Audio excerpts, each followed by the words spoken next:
ఇక్కడ మీకు కొన్ని లిస్ట్ ఇద్దామనుకున్నాను. మనం మాట్లాడుకునేది మ్యారేజ్ హీలింగ్ లేదా లైఫ్ కోచ్ ఫర్ వైఫ్స్ అని మాట్లాడుకుంటున్నాం కదా!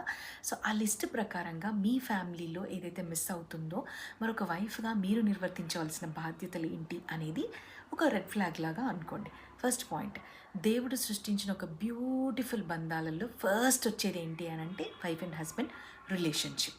సో, అక్కడ మీ హస్బెండ్ ఫ్యామిలీ టైం కానీ, పిల్లలతో స్పెండ్ చేసే టైం కానీ, లేదు పిల్లలు లేకపోతే వైఫ్ అండ్ హస్బెండ్ స్పెండ్ చేసే టైమ్ మిస్ అవుతుందో, years together, days together, months together miss అవుతుందో, అక్కడ మీరు కొంచెం ఒక రెడ్ ఫ్లాగ్ లాగా అర్థం చేసుకోవాల్సి ఉంటుంది. మరి దానికి ఏం చేయాల్సి ఉంటుంది అనేదే మీకు హెల్ప్ అవసరం అవుతుంది.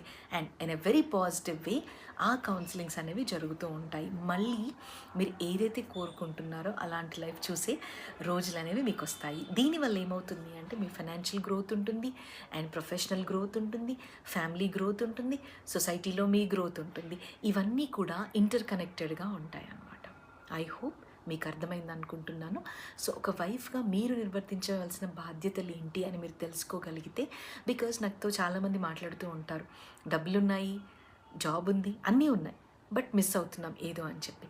సో, మరి ఒక వైఫ్గా మీరు ఏం చేంజ్ చేసుకోవాలి, ఒక హస్బెండ్గా మీరు ఏమి గ్రో అవ్వడానికి మీకు ఏం హెల్ప్ అవుతుంది అనేవి తెలుసుకుంటే కనుక ఆ ఫ్యామిలీ టైంలో ఉన్న బ్లెస్సింగ్ అనేవి మీరు రిసీవ్ చేసుకుంటారు.